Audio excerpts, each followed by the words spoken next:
சரிங்க. அது கண்ணத்துல ஒரு மாதிரி ரேஷஸா ரெட் கலர்ல இருக்கு. இங்க எல்லாம் சிறுப்புள்ளரின்னு சொல்றாங்க. சரி சரி சரி. அதான் சார் கிட்ட கேட்டுக்கலாம். ஆமா, எல்லாரும் நீங்க என்ன கிள்றீங்களா குழந்தைய கண்ணத்துல? அப்படிலாம் இல்ல சார். சரி, ஓகே. ஹலோ தீபா, சொல்லுங்க சார். உங்க அம்மா அப்பாவுக்கு ஆஸ்மா எதுவும் இருக்காமா? அப்படி எதுவும் இல்ல சார். உங்களுக்கு உங்க ஹஸ்பண்டுக்கு யாருக்காவது இருக்காமா? இல்ல. உங்க ஹஸ்பண்டோட வீட்லயும் யாருக்கும் இல்ல? யாருக்கும் இல்ல. அப்படின்னா பயப்பட வேண்டியது இல்லம்மா. பொதுவா அம்மா அப்பா சொந்தக்காரங்களுக்கு யாருக்காவது ஆஸ்மா இருந்தா பிறந்த குழந்தைங்களுக்கு இந்த முகத்துல சிவப்பா வரும்மா. அதுக்கு பேர் நாங்க ஏட்டோபின்னு சொல்லுவோம்மா. அது ஒரு வகை அலர்ஜி தான்மா. அது 10 டேஸா இருக்கு சார். அதுல எதுவும் மருந்து போட்டுட்டு இருக்கீங்களாமா? இப்போ இங்க டாக்டர் கிட்ட காமிட்டதுக்கு 2 டிராப்ஸ் கொடுத்தாங்க. சரிம்மா. அதுதான் கொடுத்துட்டு இருக்கோம். ஆனா குறைஞ்ச மாதிரி இல்ல. மேல போடுறதுக்கு ஏதாவது மருந்து கொடுத்துருக்காங்களாமா? அப்படி எதுவும் கொடுக்கல சார். தலையில அப்புறம் கண்ணத்துல கழுத்து வரைக்கும் இப்போ வந்திருக்கு. ஓஹோஹோ, நீங்க கொஞ்சம் மேல போடுறதுக்கு கொஞ்சம் மருந்துகள் இருக்குமா? அந்த மருந்துகள் போட்டாச்சுன்னா உடனே போயிருமா. இது ஒன்றும் ப்ராப்ளம் இல்லம்மா. நான் சொன்னலம்மா, உங்க வீட்டுல யாருக்குமே ஆஸ்மா இல்லைன்னா உங்க குழந்தைக்கு கட்டாயம் சரியாயிரும்மா. யாருக்காவது ஆஸ்மா இருந்தா இந்த ஏட்டோபிங்கிற வியாதி 12 டேஸ் இருக்கிறதுனால ஸ்கின் டாக்டர்ட்ட காட்டணுமா இல்ல சைல்ட் ஸ்பெஷலிஸ்ட்ல தான் காட்டணுமா? ஸ்கின் டாக்டர் தான் காட்டணும். ஸ்கின்னை தானே காட்டணும். ஆமா சார். அப்போ ஸ்கின் டாக்டர் தான். மாங்காய் வாங்கினா மாங்காய் கடைக்கு தானே போகணும். தேங்காய் கடையில போய் மாங்காய் கேட்டா இது இல்லையே.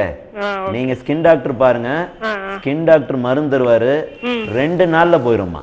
Okay sir. சரிங்களா? Okay sir. Thank you. Okay.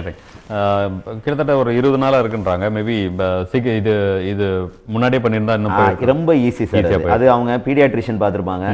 அது தப்பு சொல்லி பிரயோஜனம் இல்லை. பொதுவாக என்னன்னா குழந்தை பிறந்து அந்த வளர்ற வரைக்கும் அவங்க பீடியாட்ரிஷியனை தான் பார்ப்பாங்க. அவர் ஸ்கின் டாக்டரை பார்த்துருந்தா உடனே கொடுத்துருப்பாரு, சரியா போயிருக்கும். ஓகே, சரியா? Okay doctor. மற்றும் ஒரு நேயர் இருக்காங்க. வணக்கம் doctor Sun News. Hello. Hello, வணக்கம். Hello, good evening. சொல்லுங்க. என் பேரு பஜீலா. சொல்லுங்க பஜீலா. நுங்கம்பாக்கத்துல இருந்து கால் பண்றேன். சொல்லுங்க. அப்புறம் இல்ல, அதாவது எனக்கு கோல்டுக்கு முதல்ல நான் அலர்ஜியா இருக்கேன். சரி. What is the reason? அதான் பிகாஸ் எனி மெட்டல் என்னால வேர் பண்ண முடியல. கோல்டு வேர் பண்ணாலும் கூட எனக்கு அலர்ஜியா இருக்கு. கோல்டு வேர் பண்ணாலுமா? ஆமா. ஓஹோ. பிளாட்டினம் மாத்திர வேண்டியதாமா? சேர்ந்தப்பல வேர் பண்ணாலும் கையில ரெட்டிஷா போயிடுது. பிளாட்டினம் ட்ரை பண்ணீங்களா? பிளாட்டினம் ட்ரை பண்ணி பாத்தீங்களாமா? Platinum not really. அத பண்ணுங்கம்மா. ஓகே. அதுதான்மா தீர்வு. ஏன்னா நமக்கு அலர்ஜின்னு ஒண்ணு வந்துருச்சுன்னு வைங்கம்மா. சரி. இப்ப தீய தொட்டா சுடுதுமா. ஆமா, சரி. தீய என்னைக்கு தொட்டாலும் சுடுமா. ஆமா, சரி. இன்னைக்கு தொட்டாலும் சுடும், 100 வருஷம் கழிச்சு தொட்டாலும் சுடும். ஆமா, ஓகே. அத மாதிரி தங்கத்துல அலர்ஜி, வெள்ளியில அலர்ஜினா ரெண்டையும் தூர எரிஞ்சிட்டு பிளாட்டினம் போட்டு பாருங்க. பிளாட்டினம்லயும் அலர்ஜியா? எல்லாத்தையும் விட்டுருங்க. அழகா இருப்பீங்க. பிளாட்டினம் மோதிரம் போட்டுருக்கேன். அது ஒண்ணும் அலர்ஜி இல்லையே? இல்ல, அது எனக்கு ஸ்லைட்டா கோல்ட விட கொஞ்சம் லேட்டா வருதுன்னு வைங்களேன். அப்ப நல்லதா போச்சு, அதே போடுங்க. அது நல்லது. ஓட்டே ஆகணும்னா அப்படி போட்டுருங்கம்மா. சரிங்களா? ரைட், நன்றி. இந்த பிபிடி, இந்த பாராஃபெனிலின் டயமண்ட் கண்டென்ட் 2% பரவாயில்லையா நான் யூஸ் பண்ற ப்ராடக்ட்ல? நல்லதுமா. அதுக்குள்ள பாத்துட்டீங்க போல. ரொம்ப சந்தோஷமா. less than 2% good. Okay. Okay, good good. Okay, right, thank you. ஆனா என்ன கொடுமை டாக்டர் இது? அதுக்குள்ள யார்ட்டை பாட்டாங்க பாருங்க. அது பரவாயில்ல. நான் என்ன கொடுமை டாக்டர்னு சொன்னது வந்து கண்ணு முன்னாடி தங்க நகைகளா குவிஞ்சு கிடைக்குது. ஒண்ணு கூட போட முடியாதுன்னா எவ்வளவு வருத்தமா இருக்கு சார். அது ரூபா நிறைய வச்சிருக்கோம். ரூபா என்ன சாப்பிடாம முடியுதுங்க. அது மாதிரி அதுவும் ஒரு அசெட். அது பாட்டுக்கு இருந்துட்டு போகுது. ஓகே. ஆனா ஒரு விஷயம், ஒருத்தர் மட்டும் சந்தோஷமா இருப்பாங்க, அவங்க வீட்டுக்காரங்க. இந்த தொல்லை இல்ல, வாங்கி தர வேண்டாமே அப்படின்னு சொல்லி. Okay doctor. இப்போ அடுத்ததாக தொடர்ந்து லுக்கடமா பத்தி பேசலாம்னு பார்த்தா அதுக்குள்ள ஒரு நேயர் இருக்காங்க. வணக்கம் doctor Sun News. Hello. Hello, வணக்கம் சார். சொல்லுங்க. வணக்கம் சார். நான் சூளைமேட்ல இருந்து பாபுங்க சார். சொல்லுங்க பாபு. சார், என்னோட மிஸ்ஸஸ்க்கு ஒரு 4 வருஷமா வந்துட்டு தலையில பாத்தீங்கன்னா அந்த பக்கா வந்துட்டு தலையில அந்த கொஞ்சம் பக்கா அந்த இது பொடுகு மாதிரி கட்டி பொடுகு மாதிரி. ஓகே. அது பெருசா கீழே விழுதா இல்ல சின்னதா இருக்குங்களா? கொஞ்சம் பெருசாவே இருக்குங்க. சரி. சின்னதா இருக்கு. எத்தனை வருஷமா இருக்கு? ஒரு 3-4 வருஷமா இருக்கு. 4 வருஷம். ஓகே. நீங்க செல்போன்ல இருந்து பேசுறீங்களா? இல்ல சார், லேண்ட்லைன். Okay, right. ஒரு இடத்துல நின்னு பேசுங்க டாக்டர். இதுக்கு என்ன காரணமா இருக்கு இதுல? அப்புறம் கையிலும் கால்ல பாத்தீங்கன்னா அந்த 6 மாசம் கேப்ல வெடிப்பு வருது. வெடிப்பு. ஓகே. இங்க பாருங்க, இதுல 2 விஷயங்க. ஒண்ணு, தலையில வருதுன்னு சொல்றீங்க பாத்தீங்களா? பொடி பொடியா உதிருதா இல்ல தோல் தோலா உதிருதான்னு பாக்கணும். பொடி பொடியா உதிர்ந்தா அது வெறும் பொடுகு. தோல் தோலா விழுதா டாக்டர்? பெருசா இருக்கா? தோல் தோலா விழுந்தா அது சொரியாசிஸா கூட இருக்கலாங்க. நீங்க சொல்றது பார்த்தா கை காலில் 6 மாசத்துக்கு ஒரு தடவை வர்றது, குளிர்காலங்களில் கொஞ்சம் அதிகமாக வர்றது பொதுவாக சொரியாசிஸ். சொரியாசிஸ்ங்கிறது வியாதி இல்லைங்க.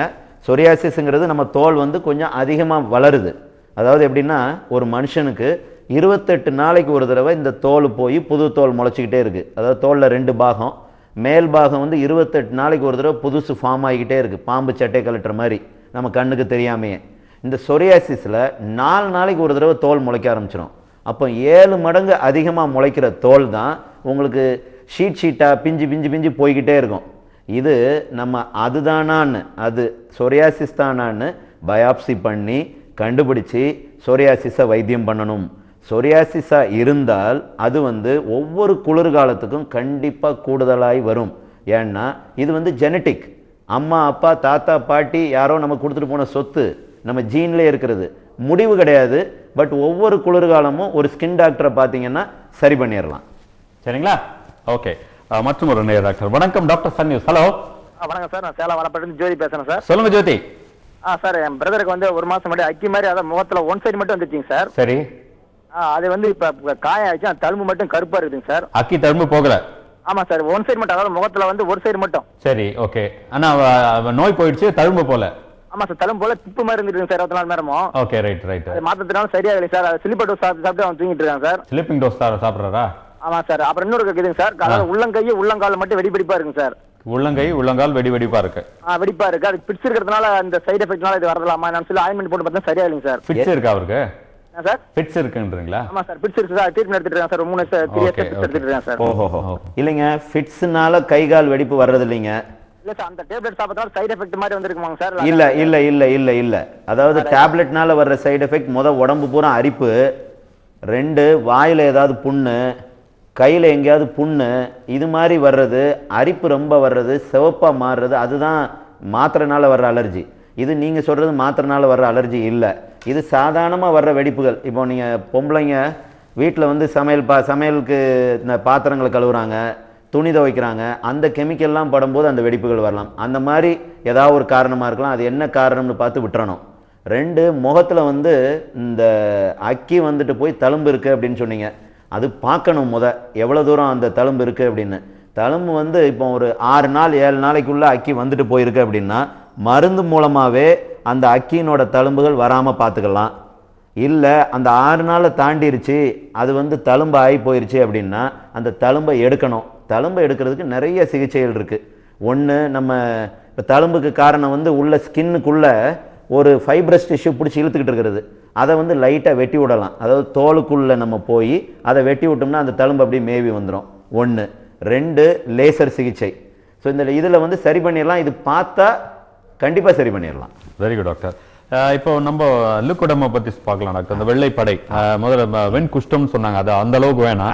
வெண்படை, அதை பத்தி நிறைய தவறான தகவல் கூட சொல்றாங்க. இது வந்துச்சுன்னா அவ்வளவுதான், போகாது அப்படின்னு. இல்லை சார், இது ஆக்சுவலாக ஒரு சோஷியல் ஈவலாக இந்தியாவில் இருக்குங்க. இந்தியாவில் வந்து 12%, அதர்வைஸ் 12 கோடி பேர், 12 கோடி பேருக்கு இந்த லியூகோடெர்மா இருக்குங்க. இந்த லியூகோடெர்மாங்கிறது வியாதி இல்லை, தலைமுடி எப்படி நரைக்குதோ அதை மாதிரி தோல் நரைக்குது. இந்த